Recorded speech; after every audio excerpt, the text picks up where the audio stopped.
Good morning, Brew Daily Show. I'm Neal Fryman. And I'm Toby Howell. Today, in a major ruling, Google search was declared an illegal monopoly. Justice for Ask Jeeves. Then what the heck just happened in the stock market? We'll let you know if you should sell everything and move to a remote ranch in Montana where nobody cares about the Japanese yen.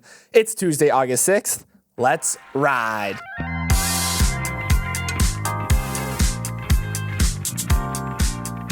Toby, welcome back, sir. Thank you so much. Thanks for holding down the fort with Kyle. You guys did awesome. It's so nice just popping on the show as a listener and just catching up on the news. You guys did awesome. So you probably heard me talk about I made the claim that the easiest Olympic team to make for a moderately athletic person like me would be skeleton, which is essentially extreme headfirst sledding.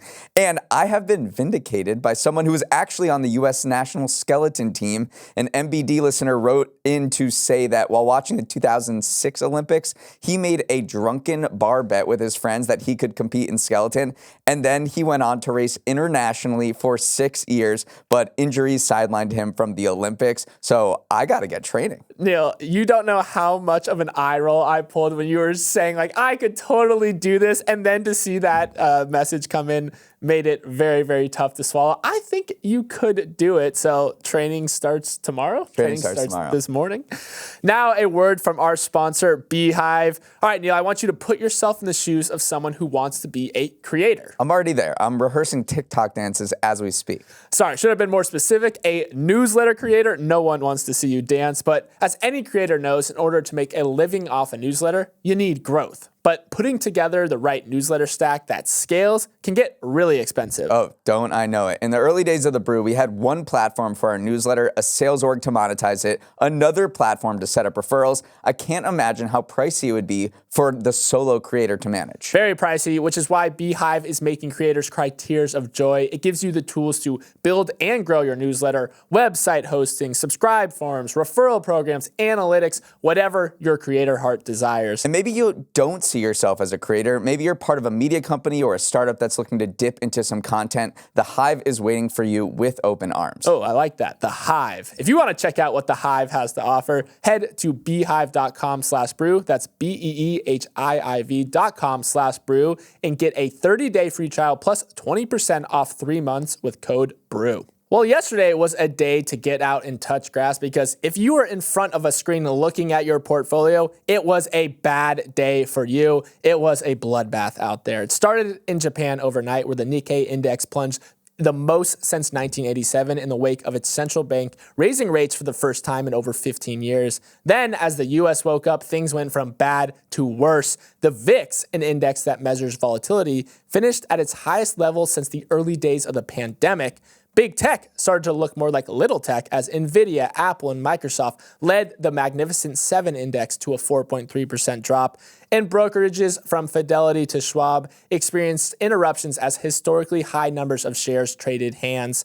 Once the dust had settled, Apple had its worst day since September 2022. The NASDAQ 100 lost $907 billion in market value, and in the span of just 3 weeks, around $6.4 trillion has been erased from global stock markets. But today is a new day, and looking at Japan's Nikkei index right now, it's finished trading up 10.2% for the day, good for its largest daily gain since 2008. So Neal, is it so over? Or are we so back? We don't know, but I do think that the panic as we were recording the show yesterday morning did subside a little bit because more information came out about what was sparking this crash in the markets. It started in Japan and then made its way over to the US. And as we learned more about the particular mechanics of what caused this sell-off, I think a lot of people became a little more sanguine about the prospects of the stock market going forward. Obviously, it was still carnage out there. But when we learned more, it kind of made things a little bit calmer and people kind of stepped back from the brink. Yeah, and a big part of this unwinding that we saw was this yen trade that became very popular for a long time because for a long time, Japanese interest rates were at zero or actually negative. So you could borrow yen at close to 0% interest rate and basically do whatever you want with it. You could buy equities over here. You could stash it in a cash account yielding 5%. And it was all hunky-dory as long as the yen didn't strengthen. And it was all fun and profits, but then Japan raised its interest rates for the first time in 17 years last week. Suddenly the yen was wasn't as cheap as it once was. All it did is the central bank hiked interest rates 0.25%, which is still insanely low, but it spiked the value of the yen by almost 8% compared to the US dollar. So that forced a lot of investors to also cover some of their short positions when it came to the yen, which caused them to sell off their other equities in order to cover those, which just led to that enormous sell-off that we saw yesterday. But you're right, as we dug into it, it seemed to be spurred in part by this very specific yen trade that ended up rippling through the entire stock market. And that's not to discount a lot of other concerns investors have right now because of that weak jobs report that came in, looming Fed cut, a looming understanding that maybe the Fed is behind the ball. But in an ironic way, this crash yesterday kind of brought out a lot of the don't panic people. A lot of analysts came in and said, guys, everything is okay. They pointed to this particular carry trade with the yen and saying that's why it crashed, not because of market fundamentals. They pointed to very strong earnings that have occurred over this earnings season. I mean, companies are beating 78% of the time, which is above the historical average. GDP tracker has us at 2.5% growth this quarter. All the big tech companies, while they're showing slowing growth, are still growing. I mean, Meta grew revenue 22% last quarter. So they pointed to all of these data points saying the economy is actually okay. And there have been all these warnings about a recession coming up. And they're saying, guys, pull back from the brink. We're doing just fine. The Fed doesn't need to have this emergency rate cut. They maybe are behind the ball a little bit, but they'll cut in September and things will be okay. A recession is not right around the corner. Yeah, I kicked up that discourse again. Should the Fed have cut last meeting? And maybe hindsight is always 2020. Had they known that unemployment was going to come in hotter or worse than expected, perhaps they would have been a little bit more convinced that the U.S. economy was weakening enough to justify these rate cuts. But yeah, you mentioned those words, emergency rate cut. Remember, the Fed's mandate is not to prop up the stock market. So they have whatever's happening in the stock market is actually not of their concern. So it would do more to spark fears if they did convene an emergency meeting in rate cut. So there's a very, very low probability, like almost 0% probability that happens. Just bide your time. It's more than 6 weeks till the next Fed meeting. That's probably when we're going to see the next rate cut. It is official. Google search is an illegal monopoly. So said Judge Amit Mehta yesterday in a decision that hands the government its biggest antitrust win against the tech industry in decades. It could also deal a major blow to Google's most prominent product, depending on the extent of the penalties. This case dates back to 2020 when the DOJ sued Google over accusations that it maintained an illegal monopoly in the search and advertising markets. Now, it is not illegal to be big and powerful like Google Search. That doesn't make you a monopoly, but you do violate U.S. antitrust laws if you use that size to block out rivals from competing with you. And that's exactly what Google has done with Search through exclusionary contracts, according to Meta. During the trial, it was revealed that Google pays $26 billion per year to smartphone makers like Apple and web browsers like Mozilla's Firefox to be the default search engine. And that was the smoking gun for the DOJ's argument that Google uses its heft to box out competitors like Bing and DuckDuckGo. And how can you possibly compete with $26 billion? Google can appeal the case, but as it stands now, the biggest blow to big tech since Microsoft's antitrust loss in the early 2000s. Right, and I think that is why this is such a big deal, because of what it means for other antitrust rulings. Because remember, the Justice Department, they've sued Apple. They're arguing that they've made it difficult for consumers to ditch the iPhone. The FTC has also sued Meta, claiming that they have acted out against competitors. They've sued Amazon, accusing it of unfair practices to third-party sellers. And then Google also has another trial against the DOJ, a second time this fall, with that separate challenge to its advertising business. So the common thread of all those cases is that the government is testing the limits of these monopoly laws that, remember, were originally drafted up to deal with companies like Standard Oil to see if that there is this precedent to break up these new big tech behemoths that kind of rule the modern markets. So the FTC wants to use these antitrust laws to take down big tech. So this victory against Google provides a lot of credibility to some of those efforts. Absolutely. I mean, what they were saying was that Google is using these exclusionary contracts. I mean, it came out during the trial that they paid Apple $20 billion to be the default search engine on the iPhone. So essentially, when you open up Safari, I don't have an iPhone, but when you open up Safari, and it's Google there. That's not by accident. That's because Google paid Apple $20 billion. It's like they're hogging all of the access points. This is what they're being accused of just basically hogging all of the access points where you would find search, whether it's opening up a browser or on your phone. It's like when you're getting off of a highway and the first thing you see, you're hungry, and the first thing you see after every single exit is a McDonald's, and the only reason McDonald's is there is because they paid the local town to be the first stop on the exit. That's exactly what Google did with its payments to Apple and other smartphone makers to become the default search engine. Another way to think about it too is that Apple technically has the resources to build their own search engine, but they don't, because Google is paying them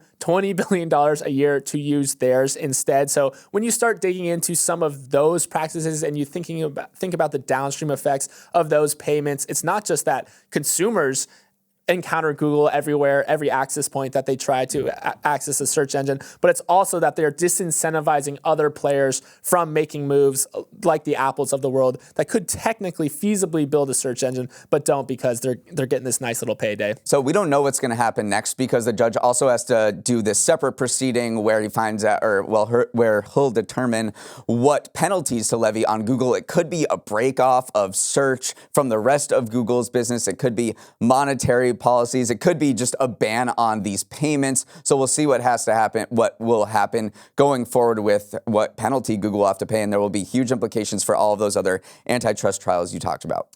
Remember when you were a kid and you and your siblings would make some huge mess, but when mom and dad got mad, it was always your siblings' fault? Well, CrowdStrike and Delta are playing the blame game right now over who should be liable for last month's massive IT outage that caused thousands of flight cancellations. First, it was Delta CEO Ed Bastian telling CNBC that the mass cancellations cost the company $500 million and that the airline has no choice but to seek damages.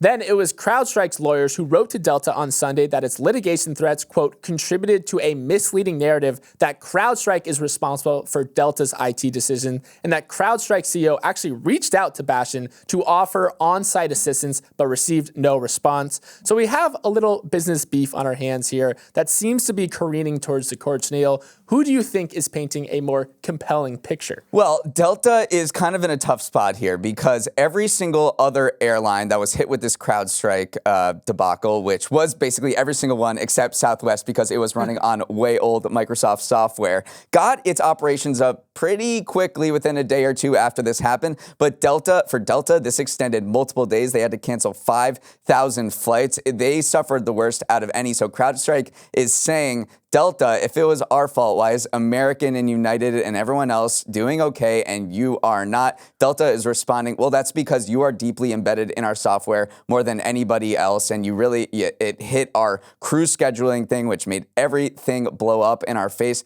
So it is your fault. But I think CrowdStrike has a little bit of the upper hand here, because they can say they're telling Delta to preserve all of their documentation from the past 5 years related to their IT and all of the delays that they've experienced in the past. So they have that card to play, and they're saying, Delta, I don't think you want to go here.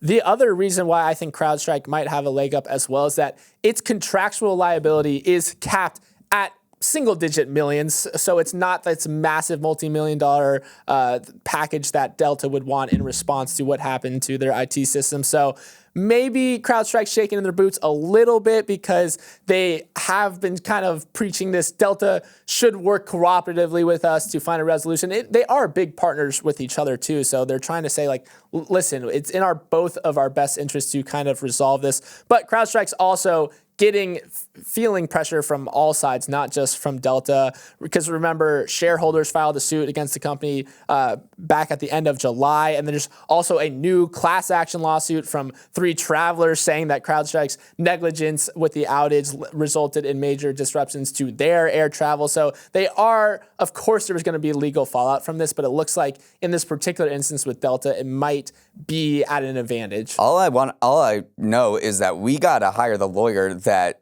drew up the contract that caps their liability in the single-digit millions. Also, my final point I'll add to this is that I returned from Northern Michigan yesterday, was in a very big Delta hub in Detroit, and I took a picture of the flight delays too. The entire suite of flight is still delayed. It might have something to do with the weather in Florida, but I was just thinking back, like, is this still CrowdStrike related? And I just felt for all the people who are in the middle of that massive debacle. Up next, I'm back, which means it's time for Toby's Trends. To get in the right mindset for this next story, I want you to acquire a Pop-Tart, Cheez-It, or a can of Pringles, because that's exactly what Mars is trying to do. The candy geniuses behind M&M's are reportedly considering buying snack maker Kellanova, the owner of snack brands You Just Bought, in a deal that would be one of the biggest so far this year and one of the biggest ever in the packaged food industry.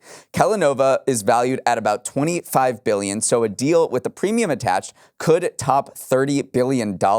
Yeah, snacks are a huge business. So you're probably thinking, okay, I've heard of Pringles, but what the heck is Kellanova? It is the artist formerly known as Kellogg, which last year split its business in two. One unit is Kellanova Snacks, and the other is, of course, cereal, home to breakfast staples in the Howell household like Apple Jacks, Frosted Flakes, and Fruit Loops. Toby, this is a play for Mars to expand beyond chocolate into more salty snacks and scale up during a period of slower growth. Would you pay $30 billion for Pringles and Cheez-Its? I probably would, if I'm being honest.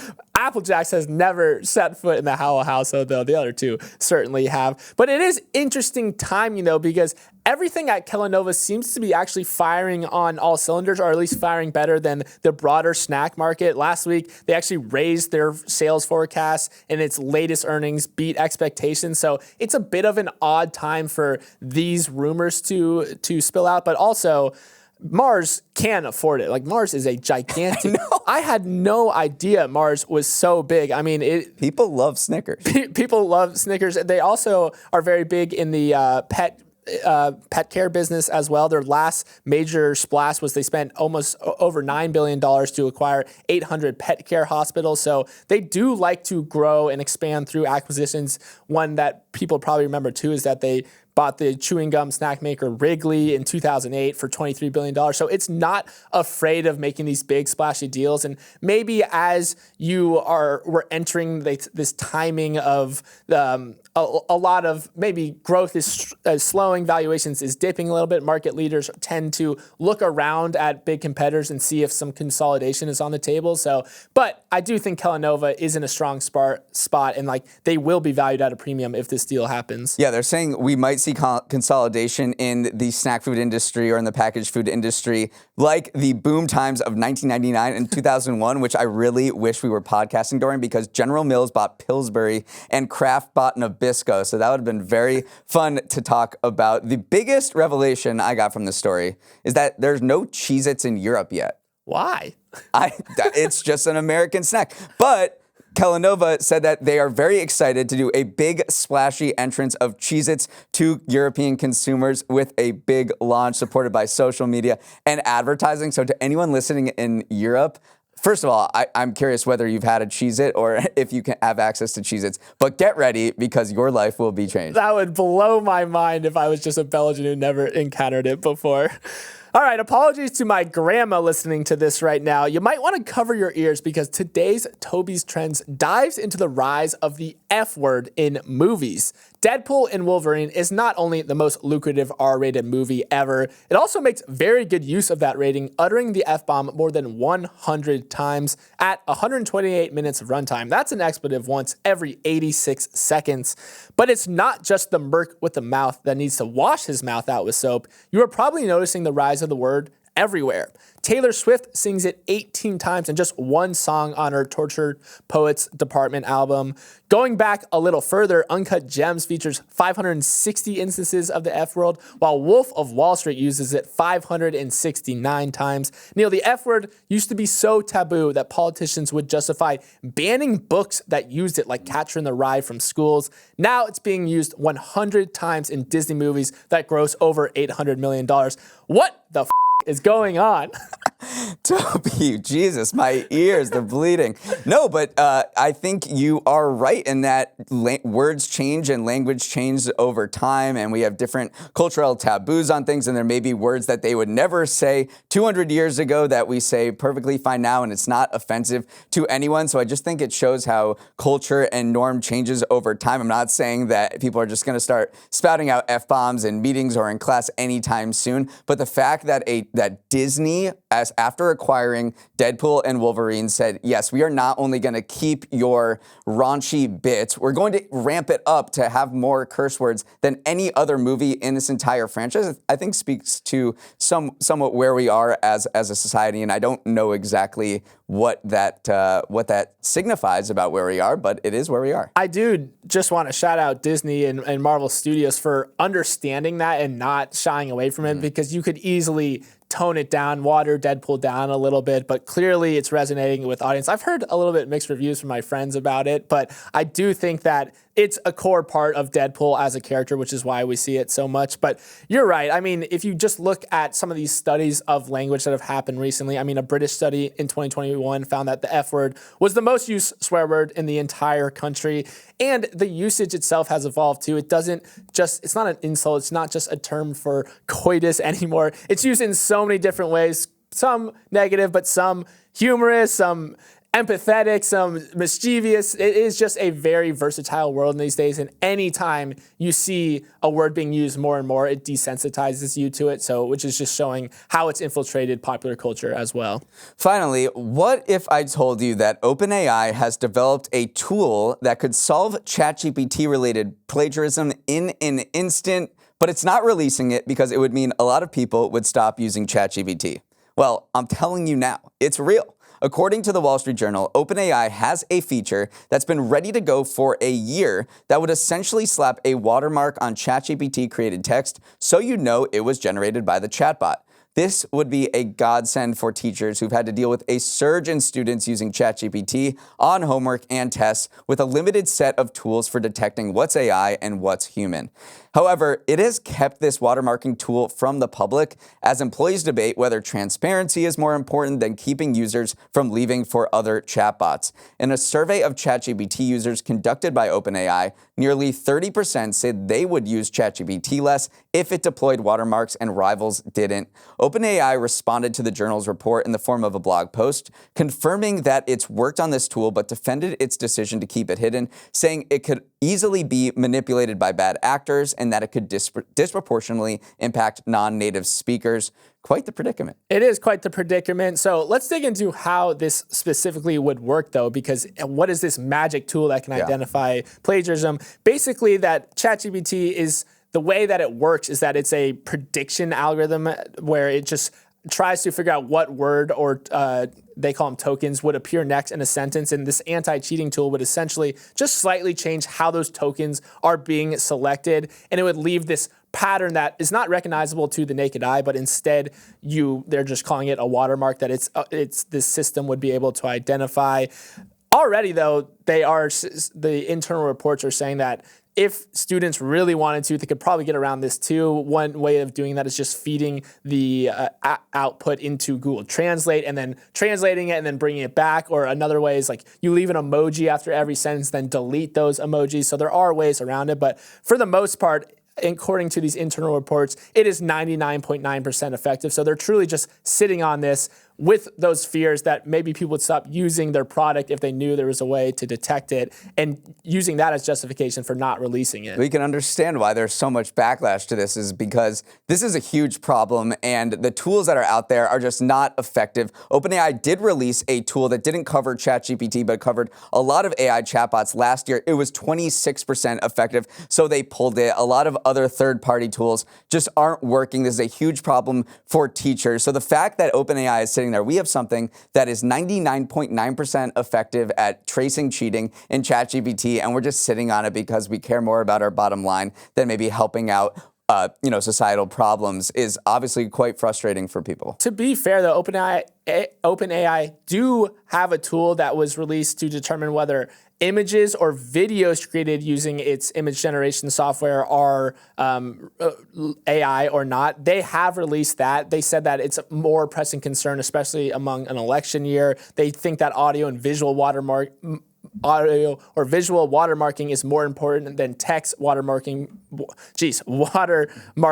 because the harms can be more significant. So they have released some, but they are clearly sitting on this one because it is a tool that a lot of students and a lot of their core users do use a lot. Meanwhile, some teachers are getting very creative to determine cheating using ChatGPT. I love this story. A political science professor at the University of Utah gave students a writing assignment that included, with like 0.001 sized font, instructions to include a reference to Batman. So with the visible eye, you could never find out, you would never know that the teacher wanted a reference to Batman. But if you just copy pasted that prompt into ChatGPT or any other AI chatbot, it would see it, it would read it, and so it would generate an output that included nonsensical references to Batman. And that's how he found out which students were using ChatGPT and which students were actually writing it by hand.